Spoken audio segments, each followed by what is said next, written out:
That's not true, that there's something about these families and these children that this is their destiny because of something about them. And that's a very subtle belief that allows people to disassociate and connect like they're not part of us when they're community too. There's this artificial divide that's really not authentic. The story that comes to my mind is one day I walked out into the foyer and this woman drove up in a Volvo station wagon with the twin car seats in the back. And she came in and she went to the receptionist who called me out because she had $500 in cash. And she said she wanted to give it to the homeless families. So I came out and I introduced myself and I said to her, I'm so grateful for your concern and remembering this mission, but can I ask you what prompted this? And she said, this is how much money was left in the bank after my husband lost his high-powered job, and I'm a stay-at-home mom, and this is how much money we had left in the bank before he got a big job with a tech firm in Virginia. And this is the difference between my family being here.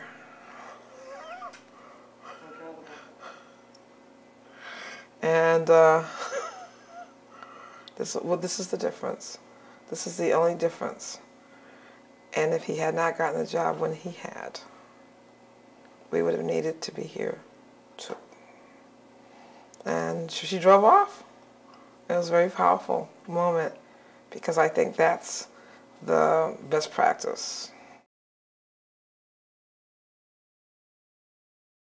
It has been a course of us believing that these children are just as valuable as all other children and that they belong to all of us, and taking that position publicly and insisting on the resources. We spend 5 times more money in this country in terms of federal funds for people over 65 than people under 18. And now that there's going to be so many more of us in my generation, it'll probably be 10 times more money if we're not careful. So this is an advocacy agenda. Homeless children is a big, huge problem. It speaks to the condition of our society, to our overall health. And each one of these children are important people, each and every one.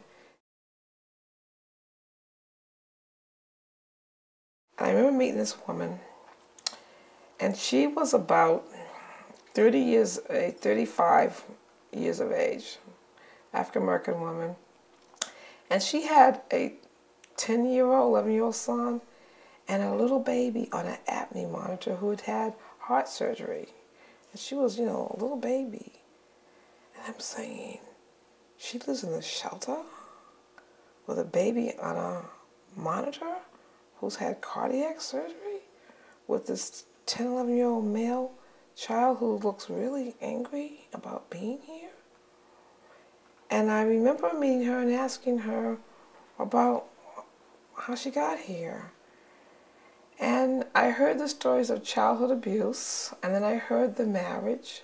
I heard the husband walk away, and her going to cocaine and destroying her whole family life. And how she was desperate, and she used to, in fact, work in an organization and refer people to the shelter. And then she was now here. And I kept looking at this baby and saying, this baby is living in the homeless shelter on an apnea monitor and having just experienced cardiac surgery. It just was striking. Every time we have a baby born here, we have had many babies born here. They come from the hospital back here to live. I'm just struck by both the awesome responsibility of the community and struck by the awesome opportunity, too. Which of these children holds the answer to the problems in the Middle East, or the control of cancer? Which of those children? One of them might. And I think that is a wonderful thing. that families can come from a homeless condition, have their baby, and come back to an environment that gives them hope. Because I can't imagine delivering a baby with no home to take the baby through. I think for all the tough work I've done, that for me as a woman and as a professional, as a parent, is the most frightening thought. And I think it's a privilege to be here to support families through that. So they come here, it is safe, it is clean, it is welcoming, and the staff celebrate the new life with them and celebrate their hope for their children. I think it's an honor to do this work.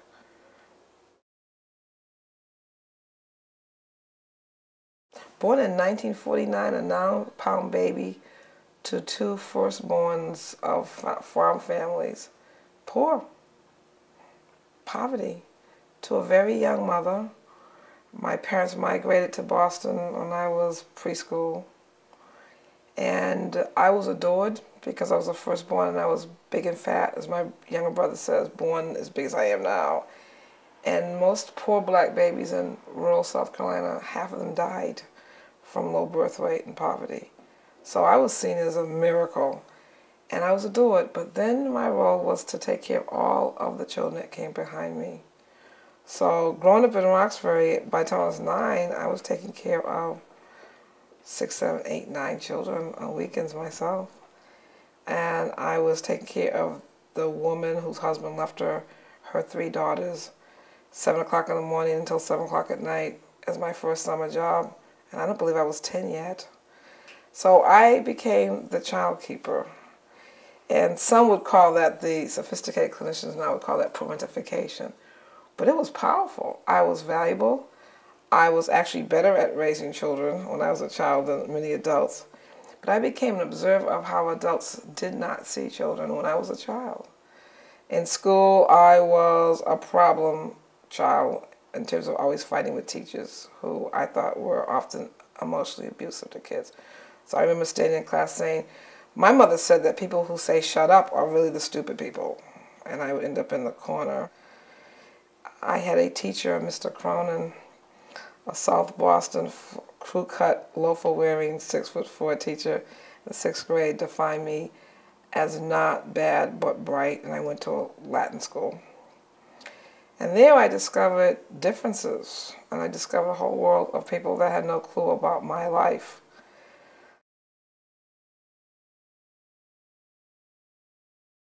I think my childhood taught me that adversity is not necessarily a bad thing if there are some adults in your life that redefine it for you. Mr. Cronin will never know. Never know. Because I would have been another black pregnant teenage girl. But he threw me into an environment where I'm saying, what is this? What is Moby Dick? I'm not reading that. I hate Shakespeare. I can't speak English. But I was reading Madame Bovary, and I had teachers that were fascinated with who I was, and he threw me into an environment where I wasn't tracked as bad. But the adversity in my family, what the profession would call parentification, premature responsibility, maybe even some neglect, I think got reframed because I had a mother who loved me dearly. And even though the family response was not, quote, ideal, the love was there. So I never assumed with any of these parents, because of the imperfection of their conditions, that they don't love their children. I know they love them, even when, quote, they're not, quote, performing. But that third party, that institutional representative, can really reframe the adversity.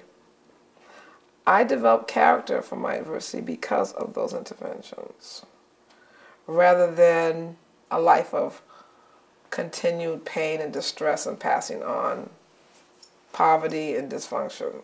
I developed character. And so I see these hardships, the homeless condition, as something that can result in character if there is the right community response to it. There's a caring and there's a gratification in seeing new beginnings. over and over again. And adversity can be the beginning of something new, but only with the right community support. Otherwise, we throw away lives that we can't afford to throw away without becoming a depraved society.